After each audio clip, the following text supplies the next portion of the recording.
Oi, tudo bem? Meu nome é Elisete, eu sou assistente pedagógica aqui na Suécia, onde eu moro há 12 anos.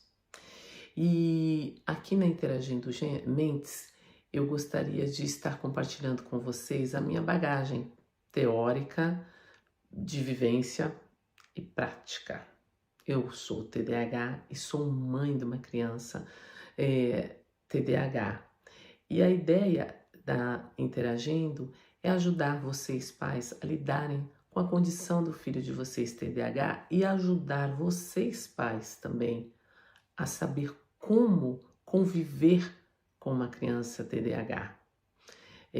Isso eu falo pela minha experiência, pelas situações pelas quais eu vivi e ainda vivo, né, com a minha filha, mas o caminho que eu encontrei para que essa situação se tornasse melhor, positiva e que isso me desse uma melhor qualidade de vida e para minha filha também. Então vamos lá. Meu nome é Elisete, como eu falei para vocês, eu sou de São Paulo, capital. Moro aqui há 12 anos na Suécia, sou casada, mas antes desses 12 anos eu trabalhava no Brasil na área de marketing, né? E sempre fui assim, muito espontânea, muito falante. Assim, quem me conhece sabe que eu sou uma pessoa super bem-humorada, mas muito ativa, né? Muito ativa. E quando eu era pequena, eu sempre tive uma dificuldade terrível na escola.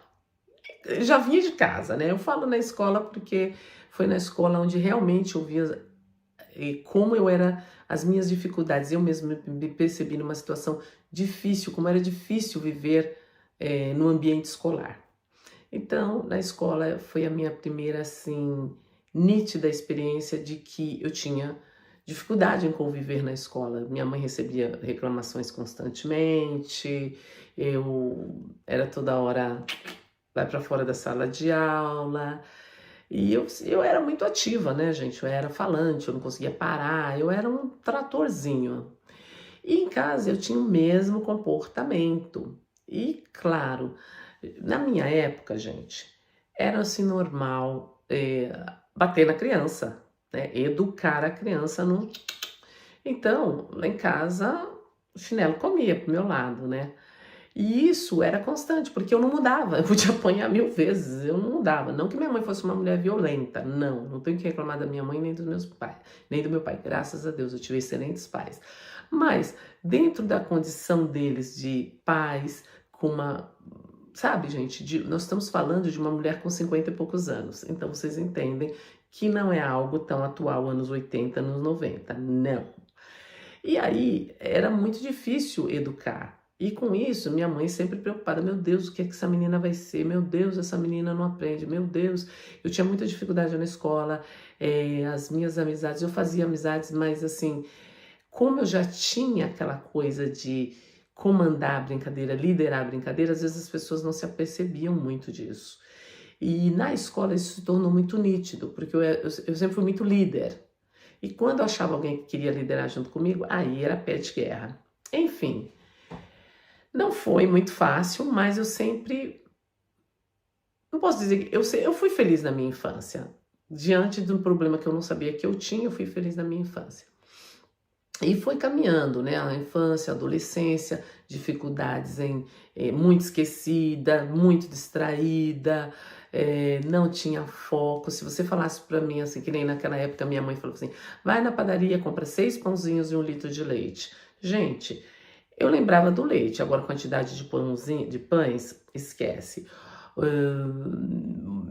Tinha reunião, tudo tinha que ser escrito, porque se a professora falasse assim para mim, olha, amanhã você tem que trazer a sua lição de casa. Era uma coisa simples, eu já não sabia o que ela falou, o dia que era, essa classe vem, essa classe não é para vir na escola. Eu ia todos os dias porque eu nunca sabia o dia exato, enfim, era uma confusão na minha vida. Era uma confusão. E minha mãe, meus pais, né, na verdade, sempre muito preocupados, porque meus irmãos eram os quietos, os calmos. os que tiravam boas notas, os estudiosos, o que eles não precisavam se preocupar. Mas eu não era assim. E aí, a gente vai crescendo, né? Vai crescendo, como eu falo, você vai amadurecendo, mas a situação continua a mesma, não muda. Até que eu comecei a trabalhar. E no trabalho, gente, me aconteciam coisas terríveis. Por exemplo, esquecia documentos, eu trabalhava como assistente administrativa, na verdade eu exercia o papel de assistente administrativa e secretária. Imagina uma secretária que esquece de avisar da reunião. Eu esquecia de avisar de reunião, eu me distraía, na hora de emitir alguma nota, a impressora embolava, eu esquecia de olhar a impressora. Gente, olha, era um caos a minha vida, assim, sabe? E muito esquecida, sabe? Tipo assim, colocar a bolsa no teto do carro para achar a chave. No final das contas, eu entrava no carro e ia embora com a bolsa no teto, e o povo fazendo gesto para mim, eu achando que, nossa, hoje eu tô abafando, que nada, era a bolsa que tava no teto.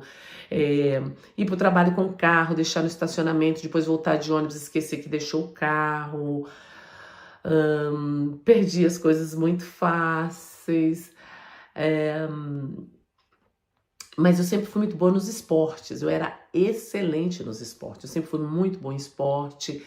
Teatro na escola eu era muito boa, eu era sempre a que apresentava, a que falava, eu era sempre boa nisso, pela minha espontaneidade, eu não tinha rédeas, mas eu era também muito impulsiva, né?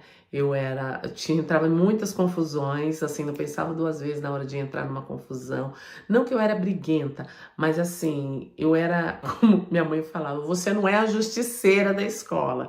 Porque qualquer coisa que eu via errada, eu já queria eu lá resolver. Às vezes, gente, o problema nem era comigo, mas eu ia lá.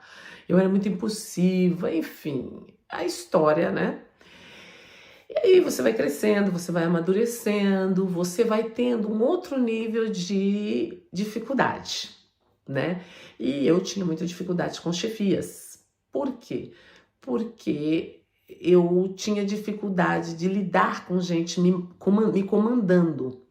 E a minha maior dificuldade era quando eu sentia que a pessoa não era um líder. Porque, engraçado, eu gostava de ser liderada. Então, quando eu achava uma pessoa que fazia algo, que me liderava, que me incentivava, que aí é o foco, né? Que me incentivava, que mostrava a minha capacidade. Não, Elisete, boa, vai lá. Olha, Elisete, eu quero que você faça. Me incentivava, me liderava, me mostrava os caminhos. Gente, eu ia de vento em popa. Só que quando eu achava alguém que falava, você tem que fazer isso, e eu achava que eu não tinha que fazer porque a pessoa não me ouvia, isso desencadeava muitos problemas no meu trabalho. De ser despedida, de pedir a conta. Enfim, era assim muito complicado. Mas nas empresas que eu trabalhei muito na área de vendas, que eu fui liderada, que eu tinha líderes, não chefes, eu era sempre a campeã de vendas. Eu me destacava. E eu via que isso, eu mesma comecei a perceber que isso tinha muito a ver com o fato da pessoa me ouvir, da liderança, de eu poder falar, porque eu sempre fui de falar.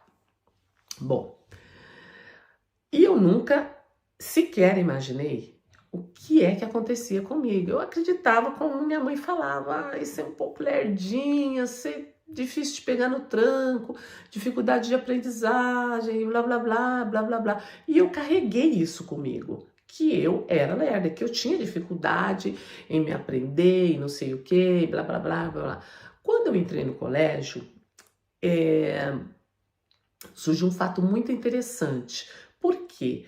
Porque na minha época, para você sair de um ginásio, né, que eu estudava numa escola que ia até o ginásio, para você entrar no colégio, numa outra escola, você fazia uma provinha. E eu fui uma das 10 primeiras que fui super bem na prova, você entendeu? E aí eu falei assim, nossa, eu não sou tão lerda assim, né? Afinal de contas, eu estava entre os melhores, né? Peguei acho que 6º ou 7º lugar, uma coisa assim. Então, não era tão assim lerda. Mas no ginásio eu era muito inteligente. Todo mundo falava assim, pô, senta do lado da Elisete, que a Elisete é inteligente. E eu não era uma pessoa de ficar, eu tô estudando, eu tenho que estudar, eu tenho que me rachar de estudar. Não, eu não era assim. Eu era muito boa em história, porque eu tinha uma ótima professora de história e ela me levava dentro da história, ela me conduzia dentro da explicação, ela tinha uma coisa que ela lia. A leitura dela era uma coisa fantástica, porque você respondia as perguntas baseado numa leitura que ela fazia na classe. E era muito maravilhosa a aula dela. Português, literatura, que eu amava literatura, porque eu também tinha uma professora excelente de literatura, biologia, enfim, eu era muito boa nessa parte de humanas, né? Exatas, eu era assim, mas no colégio eu era muito bem, afinal de contas, não sei, eu funcionava bem no colégio. Bom, passando essa fase, trabalhos, enfim, tudo mais. Até que, sempre com as minhas dificuldades, eu quero deixar claro, dificuldades no trabalho, dificuldades de memorizar, às vezes eu ia num cliente, eu falava, meu Deus do céu, o que o cliente falou? Peraí, o que a gente conversou? Eu tinha que anotar tudo, porque era uma confusão mental de nunca guardar o que o cliente falou, de me confundir, era muito complicado isso. Mas enfim, vida que segue. Até que em 2008 eu me mudei para a Suécia. Eu conheci meu marido, tal. A história do meu marido é uma história um pouco à parte que eu não vou contar aqui, que é muito longa, mas enfim. A gente se conheceu e a gente acabou, vamos mudar para a Suécia. A gente se conheceu, depois de 3 anos a gente se reencontrou e eu mudei para a Suécia. E aqui, eu falei, o que eu vou fazer nesse país? Frio, sem idioma, longe da família. Eu falei, gente, eu tenho que fazer alguma coisa. A sorte, meu marido falava português, a minha sogra, que são suecos, já haviam morado no Brasil, então ela tinha um pouquinho de português muito falho, assim, sabe? Ela misturava com sueco, enfim, eu ia na vibe dela. E ela conhecia um pouco da minha cultura, então ela sabia um pouco do meu jeito. Bom, enfim, mas aqui, pelo fato de eu não ter com quem eu me comunicar, eu resguardei mais. Não tinha com quem falar, falava só com meu marido. E aí, passado um tempo, eu comecei a estudar o idioma e eu falei, preciso trabalhar, não posso ficar aqui nesse país sentada, né? Porque aqui você trabalha, você precisa trabalhar, você precisa, né, produzir. E aí, você não trabalha com os idosos, não trabalha não sei aonde, não trabalha. Meu marido sempre priorizando que eu aprendesse o idioma para que eu tivesse um trabalho decente, um trabalho bom, para que eu não me desanimasse, queresse voltar para o Brasil. Essa era a maior preocupação dele. Aí ele falou, o que você gosta? Eu falei, não sei, escola, tem criança aqui. Eu sempre tive muito jeito com criança. Eu falei, vamos numa escola, vamos testar para ver o que acontece. Não tinha nada a perder, né? Bom, comecei na escola. E ia lá ver as criancinhas, só que até então você só vai para observar. Falei, vou estudar. O que tem aí para que eu possa me ajudar a ingressar nessa área pedagógica? Assistente pedagógica, que é uma pessoa que trabalha na escola junto com o professor, né? Você dá assistência ao professor. E aí eu comecei a estudar. Muito interessante, realmente foi muito interessante o curso. E aí eu comecei a fazer a parte da prática, que a gente chama, que é você ir nas escolas, começar a conviver com as crianças, tal, tudo. E dessa prática já quiseram que eu ficasse indo. Mas se faltar alguém aqui, você vem trabalhar? Eu falei, vem. E aí foi indo. Eu entrei assim muito rápido no sistema, né? Acho que pelo fato de eu lidar bem com as crianças. E eu fui indo. Até que eu, né, me tornei efetiva no local. E essa facilidade de lidar com as crianças. E eu notava muito as crianças que tinham TDAH, né? Era muito interessante. E eu falava, olha, E aí eu já queria conversar, só que ainda estava naquela fase de aprendizado. Eu não tinha um vocabulário muito extenso para conversar com as mães, para perguntar como era a rotina. Bom, com o passar do tempo, eu fui adquirindo esse vocabulário e ia conversando. Ele é assim em casa? Ele é assim em casa, ele é assim em qualquer lugar. E aí eu fui entendendo, e aí eu fui estudando, aprendendo. Eu me interessei, na verdade. E eu tinha uma facilidade muito incrível de lidar com as crianças, com impulsividades, crianças muitas vezes que vinham assim, que era quase impossível de você falar com a criança. Tamanha impulsividade, enfim, uma série de síndromes que acompanhavam aquelas crianças, não só TDAH, crianças autistas, crianças com tudo, que eu não sei se eu pronuncio bem, tá, gente? Eu tô ainda aprendendo algumas pronúncias corretas em português, tá? Porque tudo que eu aprendi foi em sueco. Mas, enfim, e eu tinha muita facilidade. E aí, depois de 2 anos, eu engravidei. E aí, com o passar do tempo, eu já comecei a notar na minha filha, na fase dos 2 anos e meio, 3, ela era agitadíssima. Agitadíssima. Mas a professora da escola, aqui não é essa coisa de ficar dando diagnóstico aqui, para falar alguma coisa com os pais, é a partir dos 4, 5 anos, a não ser que a criança apresente um quadro muito avançado, que você fala, poxa, vai procurar ajuda, precisa de medicação, vai atrás. Mas a gente toma muito cuidado em dar algum tipo de sugestão para que o pai busque ajuda com pediatra, com psicólogo e assim vai, né? E aí fomos apenas na observação. Aí eu vi que não tinha condições, era muita agitação, 3, 4 anos, aquela agitação, mas os professores sempre, calma mãe, mas eles me davam o feedback que ela era agitada, que ela não prestava atenção, que ela tinha, eles me davam as dificuldades dela e ao mesmo tempo me perguntavam como ela era em casa. Eu falei, gente, se vocês são profissionais da área de educação, eu também sou, então vamos falar papo aberto. Eles falaram, a gente acha, mas mesmo assim você tem que esperar, ela tem 4 aninhos. Aí um dia minha filha virou pra mim e falou, mamãe, eu sou diferente. E aí, né?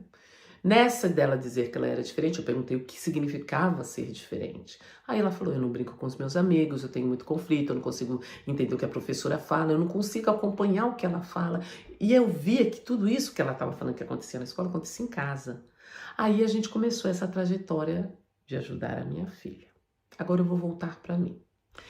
Diante desses fatos que eu comecei a observar melhor a minha filha, porque você tem a criança na escola, você manda para casa com os pais.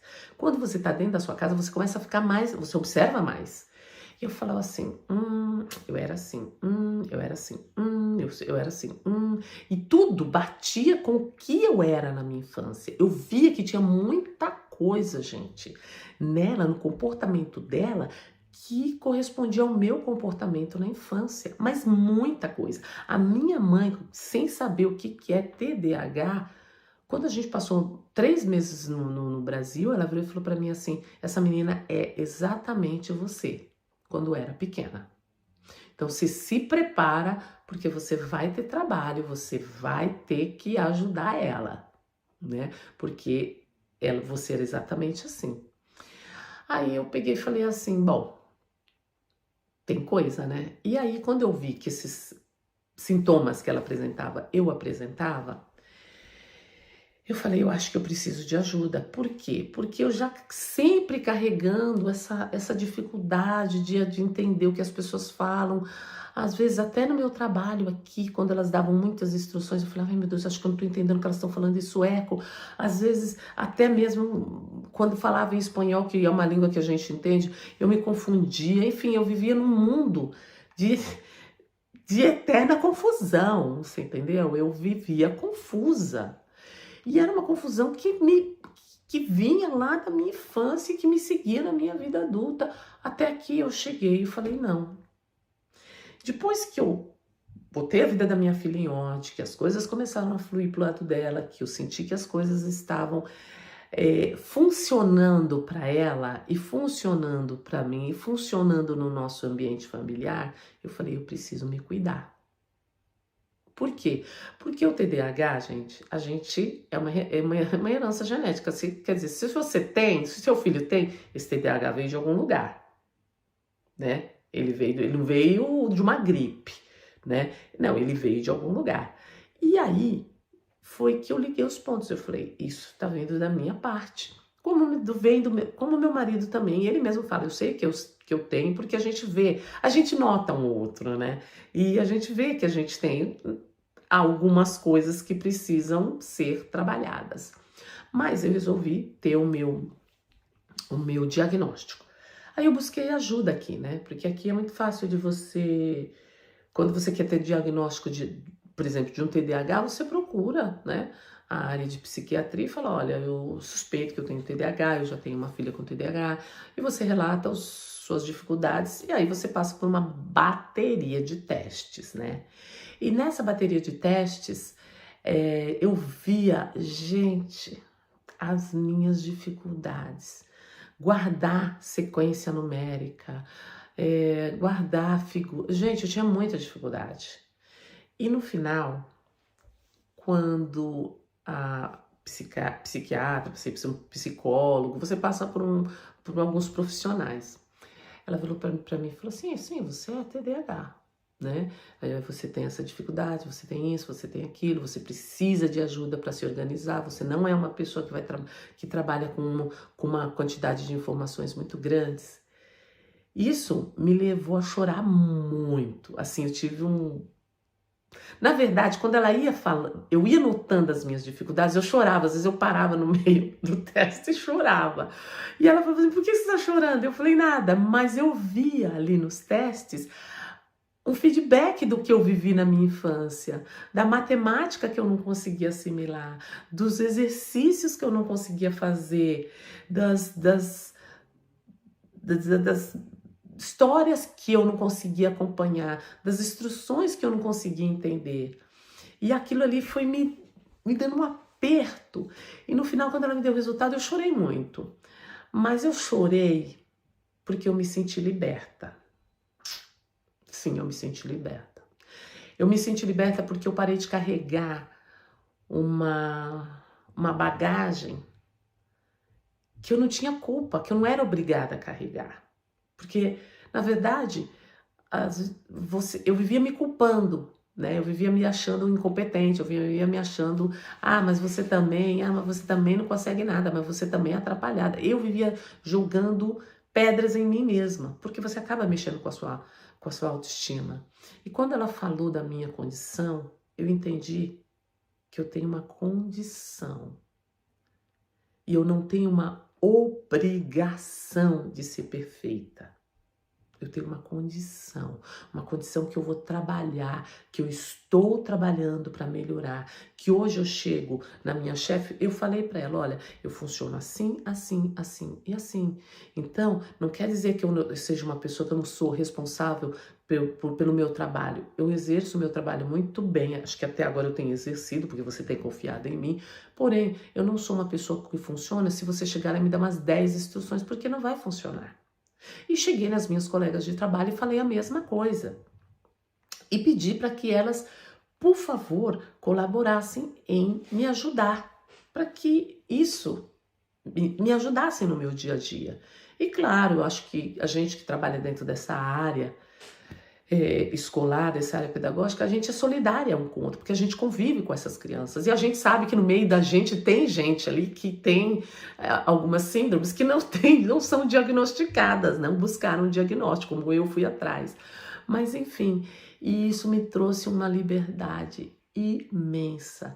É como se eu tivesse tomado um banho de chuveiro e tirado todas as sujeiras e todas as crostas que eu estava carregando há anos em mim. De você é incompetente, você não consegue nada, e você, pelo amor de Deus, só dá trabalho. Sabe, as palavras que vêm até mesmo dos meus pais, coitados, que às vezes achando que está ajudando, mas não estava. E nas palavras, inocente, eu não os culpo não, porque eu escutei isso de um monte de gente, eu escutei até de mim mesma. E aí, quando você se refrigera de tudo isso, e você se reprograma, você vê o quanto você é competente. Por quê? Eu consegui fazer o primário, eu consegui fazer o ginásio, eu consegui fazer o colégio, eu fiz a universidade, eu fiz diversos cursos, fiz teatro, fui uma ótima esportista. Eu só não achava o meu lugar. Porque, como eu falo, às vezes você não vai poder ser bom em tudo. Eu não conseguia achar meu lugar, porque eu carregava culpas em mim. Mas a partir do momento que eu descobri quem eu era, eu falei, não, peraí, eu sou capaz de muito mais. E essa descoberta me levou a querer montar a Interagindo Mentes. Me levou a dizer, não, eu preciso fazer algo, eu preciso mandar essa mensagem lá para frente.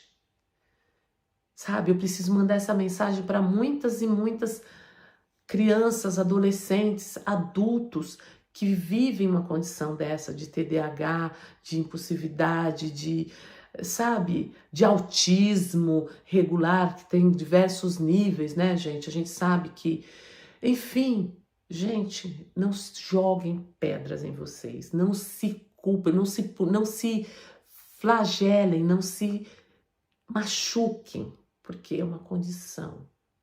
E as condições são essas. E você tem que aprender a lidar com elas. Você tem que aprender a conviver com elas, você tem que aprender a respirar com elas, você tem que aprender a introduzi-las na sua vida de uma forma suave, onde você vai saber o teu limite. E você vai saber até onde você pode ultrapassar esse limite, sem se ferir.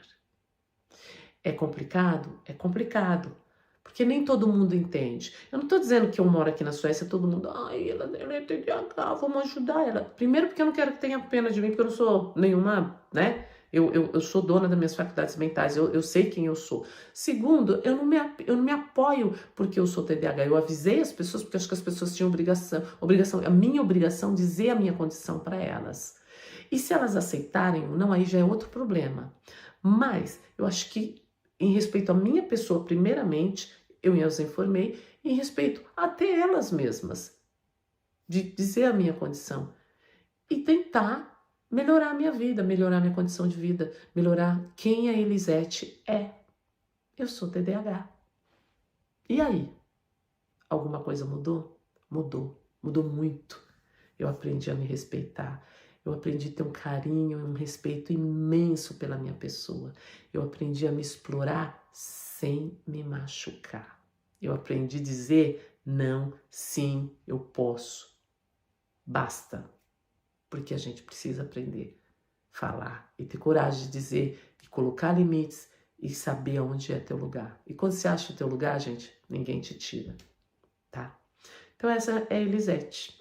Eu espero ter muitos momentos com vocês, conversar muito, trocar muitas ideias, trocar muitas figurinhas, sabe?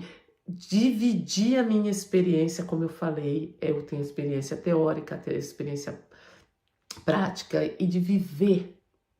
Eu carrego a minha bagagem e a minha bagagem se tornou leve quando eu comecei a tirar as pedras que já não faziam parte mais dessa bagagem. E eu espero que você possa tirar as suas. É um prazer imenso fazer parte desse grupo que eu falo que é a Interagindo Mentes, desse grupo de pessoas que com certeza vai se ajudar muito umas às outras. Muito obrigada pela tua atenção e até mais.